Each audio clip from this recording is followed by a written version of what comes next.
इस बुलेटिन के प्रायोजक हैं योगमणि इंस्टीट्यूट ऑफ नर्सिंग। नमस्कार, जबलपुर लाइव के इस बुलेटिन में आपका स्वागत है। मैं हूं आपके साथ आकाश और अब देखते हैं खबरें विस्तार से। दिवाली के बाद से कोरोना का संक्रमण तेजी से बढ़ रहा है। आलम यह है कि महज 10 दिनों में संक्रमितों की संख्या बढ़कर 570 तक पहुंच गई है। वहीं मौत का आंकड़ा भी 220 तक पहुंच गया है। जिले में एक्टिव केस 710 हैं। विशेषज्ञ कोरोना की दूसरी लहर खतरनाक बता रहे हैं। ये संक्रमित लोगों के दूसरे अंगों पर भी प्रभाव छोड़ रहा है। ऐसे में लापरवाही घातक हो सकती है। 25 से शादी विवाह भी शुरू हो रहे हैं। ऐसे में सतर्कता और भी जरूरी हो गई है। कलेक्टर कर्मवीर शर्मा ने मंगलवार को कोरोना बुलेटिन जारी किया। बताया कि जिले में 24 घंटे में 1561 सैंपलों की जांच में 66 नए मरीज सामने आए। वहीं 60 लोगों को डिस्चार्ज किया गया। अब तक कुल 12,992 लोग कोरोना को हरा चुके हैं, जबकि 13,922 लोग संक्रमित हो चुके हैं। विगत 24 घंटे में संक्रमित व्यक्तियों की संख्या 66 है। आज दिनांक तक कुल संक्रमित व्यक्तियों की संख्या 13,922 है। विगत 24 घंटे में डिस्चार्ज किए गए व्यक्तियों की संख्या 60 है। आज दिनांक तक डिस्चार्ज किए गए व्यक्तियों की संख्या 12,992 है। हमारा रिकवरी रेट 93.31% है। विगत 24 घंटे में मृत व्यक्तियों की संख्या 1 है। आज दिनांक तक कुल मृत व्यक्तियों की संख्या 220 है। वर्तमान में जो एक्टिव केस बचे हैं वो 710 हैं। कुल सस्पेक्ट व्यक्तियों की संख्या 828 है। कुल एक्टिव कंटेनमेंट 34 है। संस्थागत क्वारंटीन किए गए व्यक्तियों की संख्या 731 है। होम क्वारंटीन किए गए व्यक्तियों की संख्या 754 है। होम आइसोलेशन में पॉजिटिव मरीजों की संख्या 453 है। हमने कोरोना संबंधी किसी भी प्रकार की जानकारी के लिए corona command and control centre स्थापित किया गया है। महिलाओं पर हो रहे अत्याचार के खिलाफ महिलाएं अब खुद आवाज उठाने लगी हैं। उन्हें अब अपने अधिकारों के प्रति जागरूक करने के लिए न सिर्फ सामाजिक संस्थाएं आगे आ रही हैं, बल्कि रेलवे की संस्थाएं भी इस काम में आगे आ रही हैं। इस कड़ी में पश्चिम मध्य रेलवे मजदूर संघ की महिला विंग द्वारा जागरूकता अभियान और कार्यशाला का आयोजन किया गया। महिला विंग की महामंत्री सविता त्रिपाठी ने बताया कि इस कार्यशाला का मकसद महिलाओं पर हो रही घरेलू हिंसा और कार्यक्षेत्र पर हो रही मानसिक हिंसा को रोकना और उसके विरुद्ध आवाज उठाना है। आज मजदूर संघ की महिला विंग द्वारा महिलाओं को जागरूक करने के लिए एक कार्यशाला का आयोजन मंडल के क्षेत्रीय कार्यालय में किया गया। जबलपुर जिले में रोज 3 महिला अपराध सामने आ रहे हैं। पिछले 10 महीने में महिला संबंधी अपराधों के आंकड़ों पर गौर करें तो 912 प्रकरण सामने आ चुके हैं। ये आंकड़े 2018-2019 की तुलना में कम है। कोरोना संक्रमण के समय छेड़छाड़, रेप और अपहरण केस नाम मात्र के सामने आए थे। जिले में हर महीने अपहरण, छेड़छाड़ के 26 प्रकरण सामने आ रहे हैं। वहीं बलात्कार का यह आंकड़ा 15 है। जिले में 2018-2019 की तुलना में 2020 में महिला संबंधी अपराधों में कमी आई है। 2018 की तुलना में इस बार महिलाओं के साथ लूट की घटना में 7 गुना से ज्यादा की कमी आई है। फर्जी अंक सूची के आधार पर स्वास्थ्य विभाग में 8 वर्ष तक नौकरी करने वाले 8 जालसाजों के खिलाफ पुलिस ने भी जांच शुरू कर दी है। स्वास्थ्य विभाग 8 जालसाजों को पहले ही बाहर का रास्ता दिखा चुका है। क्षेत्रीय संचालक स्वास्थ्य कार्यालय में जालसाजों के कारनामों से संबंधित दस्तावेज पुलिस को सौंप दिए गए हैं। जांच के बाद सभी से वेतन की रिकवरी भी होगी।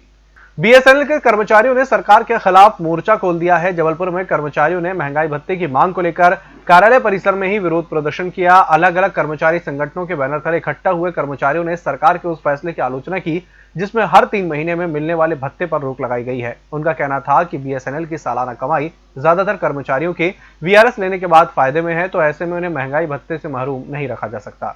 कर्मचारियों ने मांग न पूरी होने पर आंदोलन तेज करने की चेतावनी दी है। कि जनवरी के बाद से हमारे पूरे हिंदुस्तान में 80,000 कर्मचारी वीआरएस लेकर निकल चुके हैं। 60,000 कर्मचारी यहाँ पर अधिकारी बचे हुए हैं और स्थिति ये है कि 1400 करोड़ रुपए प्रति माह हम अर्न कर रहे हैं और 600 से 700 करोड़ रुपए खर्च हो रहा है। जब हम कमा रहे हैं तो उसके बाद हमारा महंगाई भत्ते में अधिकार है, क्योंकि हमें महंगाई भत्ता इसी बात का मिलता है कि जो पीएसयू कमाता है उसे महंगाई भत्ता दिया जाता है। उसके बाद भी हमारा महंगाई भत्ता 1 साल के लिए फ्रीज करना सरासर अन्याय है। रानी दुर्गावती विश्वविद्यालय जबलपुर के प्रभारी रजिस्ट्रार के खिलाफ बीएड के विद्यार्थियों ने मोर्चा खोल दिया है। बीएड के विद्यार्थियों ने रानी दुर्गावती विश्वविद्यालय परिसर में प्रभारी रजिस्ट्रार के खिलाफ प्रदर्शन करते हुए जमकर नारेबाजी की।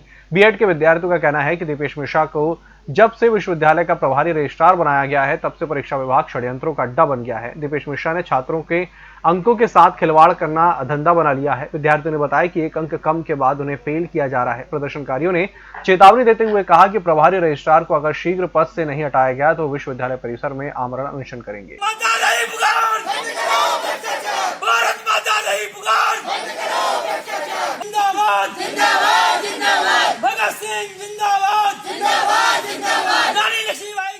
बुलेटिन वक्त चला छोटे से ब्रेक का, जल्द हाजिर होंगे।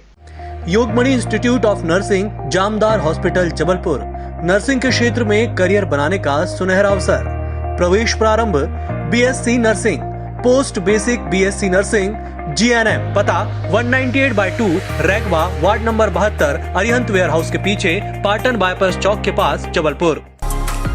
होटल गौरीशी भोपाल शहर के बीचों बीच स्थित ठहरने की सर्व सुविधा युक्त जगह है। Room available in affordable prices और facilities free wifi, AC, TV, parking, security, lift, full sanitised room, toiletry kit. Hotel Gaurishi, hall number 8, Chittor complex, MP Nagar, zone 1, Bhopal. Phone number 7898128620। Break के बाद एक बार फिर से आपका स्वागत और बढ़ते हैं अगली खबर की ओर। सिहोरा थाना क्षेत्र में कटरा मोहल्ला में हनुमान मंदिर के पास तराजू में तौलकर गांजा बेच रहे व्यक्ति को पुलिस ने गिरफ्तार कर लिया है।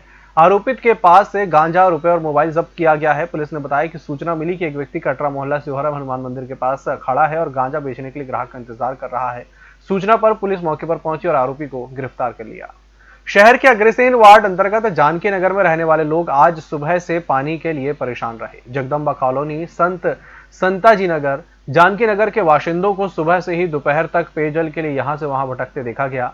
कारण state bank colony officer garden के पास क्षेत्र में पेयजल प्रदान करने वाली 6 इंच व्यास की पाइपलाइन फटना रही।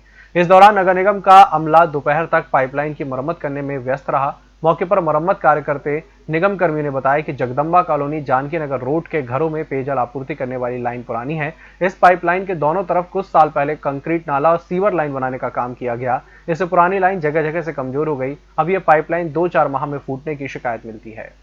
कार्तिक शुक्ल एकादशी पर बुधवार की शाम को घर में तुलसी जी का विवाह रचाने के लिए तैयारियां जोर शोर से की गई। तुलसी पौधे के चारों ओर मंडप सजाने के लिए सुबह से गन्नों की खूब बिक्री हुई। हर चौक चौराहे मोहल्लों में सड़क पर गन्ना बेचने वालों के चेहरों पर मुस्कान दिखाई दे रही थी। गन्ना खरीदने लोगों की भीड़ उमड़ पड़ी। गन्ना बेचने वालों ने बताया कि संस्कार धानी के हर मोहल्ले में 15 से 20 जगह पर गन्ना दुकानें सजी। आज के दिन हजारों महिला पुरुष गन्ना खरीदने बाजार में उमड़ते हैं। प्राय सभी दुकानदार 4-5 हजार रुपए की बिक्री कर ही लेते हैं। 1000 दुकानदारों के हिसाब से 40-50 लाख का व्यापार हो जाता है। यही कारण है कि गांव-गांव से लोग गन्ना बेचने आते हैं। प्रदेश की राजधानी भोपाल के कांग्रेस विधायक आरिफ मसूद की अग्रिम जमानत के लिए मध्य प्रदेश हाईकोर्ट की शरण में पहुंचे हैं। कोर्ट ने बुधवार को सुनवाई के बाद निर्णय सुरक्षित रख लिया। भोपाल के इकबाल मैदान में फ्रांस के खिलाफ प्रदर्शन के मामले में गिरफ्तार से बचने के लिए उनकी ओर से अग्रिम जमानत अर्जी पेश की गई थी। कार्यवाहक मुख्य न्यायाधीश संजय यादव, जस्टिस संजय पॉल की युगल पीठ ने प्रारंभिक सुनवाई करते हुए राज्य सरकार को मामले की केस डायरी और अपना जवाब प्रस्तुत करने के निर्देश दिए थे। कोरोना के चलते मार्च से बंद चल रही जबलपुर भोपाल इंटरसिटी और रीवा भोपाल के बीच संचालित रेवांचल एक्सप्रेस 1 दिसंबर से चालू हो जाएगी। जबलपुर रेल मंडल ने दोनों ट्रेनों के संचालन का निर्णय लिया है। इससे जबलपुर से भोपाल जाने के लिए यात्रियों के पास 3 ट्रेनों का विकल्प होगा। अभी ओवरनाइट और सुबह जन शताब्दी का ही संचालन हो रहा है। जबलपुर से भोपाल जाने के लिए सुबह और रात को ही ट्रेनें हैं, दोपहर और शाम के वक्त नहीं थी। रेलवे ने इंटरसिटी का संचालन फिर से शुरू कर रेल यात्रियों को बड़ी राहत दी है। इसके साथ ही रीवा से भोपाल के बीच कटनी होकर जाने वाली रेवांचल एक्सप्रेस भी 1 दिसंबर से चलेगी। इस बुलेटिन में फिलहाल इतना ही। इसी के साथ मुझे इजाजत। नमस्कार।